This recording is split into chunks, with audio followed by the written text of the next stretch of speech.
I'm going to read to you about the first contact with Semjase Billy had out of this book, Photojournal.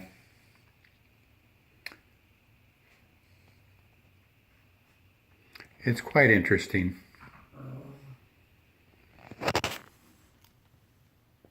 It took place on January 28th, 75, the Swiss countryside of Hinwell.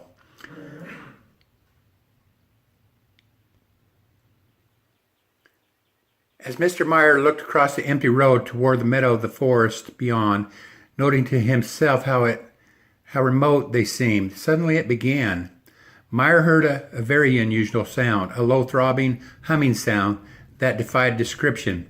Then he saw it, a strange silver disc-shaped craft circling slowly above. He couldn't believe his eyes. He recovered in time just to take several quick photographs, almost forgetting the camera was there, before the strange craft swooped down and softly landed in the clearing 100 meters away. About 7 meters in diameter, it just sat there quietly. With adrenaline pumping, Mr. Meyer ran excitedly towards it, but without warning he was arrested by an unknown force within 50 meters of the craft. It was like trying to advance in a hurricane wind. Excuse me. A strong barrier, invisible in nature. Then from behind the craft the cosmonaut came, walking directly towards him. Meyer strained his eyes in disbelief. His first contact with the Pleiadians had begun.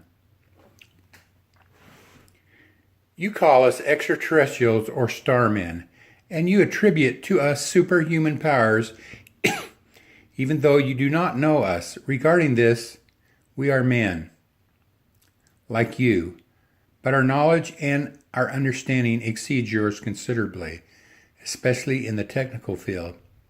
Semjase, Pleiadian cosmonaut. Edward Billy Meyer, a Swiss farmer, caretaker, and father of 3, had left his farmhouse because of an odd compulsion to take his camera and leave. That's the only way that he could describe it. As he had driven his moped curiously through the countryside, following the unusual thought patterns that seemed so strong, Mr. Meyer had no way of knowing that within hours his experience would produce historic evidence of his extraterrestrial intelligence surpassing anything ever seen by modern civilization, surviving on the only planet believed to support life in the universe. 3:58 p.m. As he watched the cosmonaut return to the disc-shaped craft, an incredulous Mr. Meyer pondered the words of the strange visitor. He noted that time had seemed to pass so quickly. The craft disappeared for a moment behind a flare of energy as it began to move. He wanted it to stay as thousands of questions raced through his mind. The cosmonaut had mentioned that there would be other meetings, but the possibility of this being the last kept his thoughts racing and heightened his desire to remember every detail.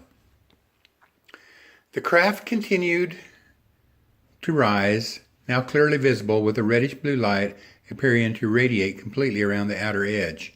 Mr. Meyer quickly snapped a picture and then lost sight of the craft. For a moment he felt disappointed, but as he waited, straining his eyes in hopes of following the craft's departure, the silver disc returned. The spaceship had a very smooth metallic surface, unbroken by seams, lines, openings, or projections, except for the ports around its dome. Its surface had a degree of translucence to it, and appeared silvery or goldish silver at rest.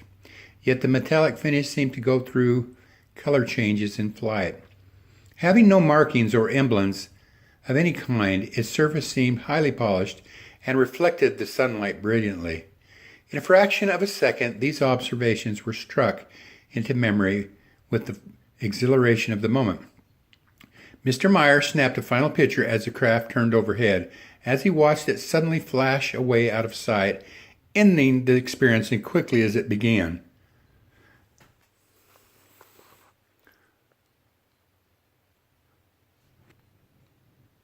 While slowly walking back to his moped, Mr. Meyer couldn't help thinking about how these incredible moments had started earlier in the day.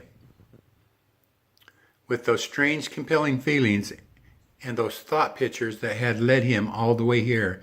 The cosmonaut had told him to pay attention to such feelings, as they would indicate another meeting was at hand.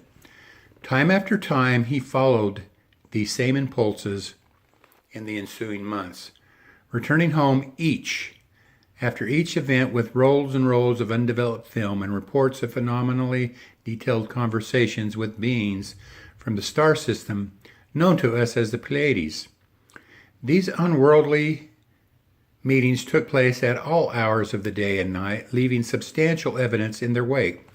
Hundreds of remarkably clear photographs, landing tracks, burned bushes, 8mm motion picture footage, sound recordings of the sleek spacecraft in flight, physical samples, and over a dozen eyewitnesses who would substantiate his story, some having filmed portions of the events themselves. Billy Meyer's experiences have become the longest series of documented encounters ever recorded. By April 4th, 1978, he had a total of 105 meetings with the Pleiadian cosmonauts, and after well over 130 contacts, presently these ongoing events continue to produce remarkable new photographs and a host of unparalleled evidence. As the Pleiadians left many of these meetings, their craft were observed by numerous witnesses, astounded at the reality of the claimed events. These eye-opening experiences of other people created needed support for the quiet Swiss farmer whose sanity was previously questioned at the mere mention of these encounters he was experiencing. But such was the nature of the events at first reported. As the encounters continued and attention on them increased, the quiet rural communities of Canton, Zurich, Switzerland, were forever disturbed by the historical proportions of the experiences they could no longer ignore.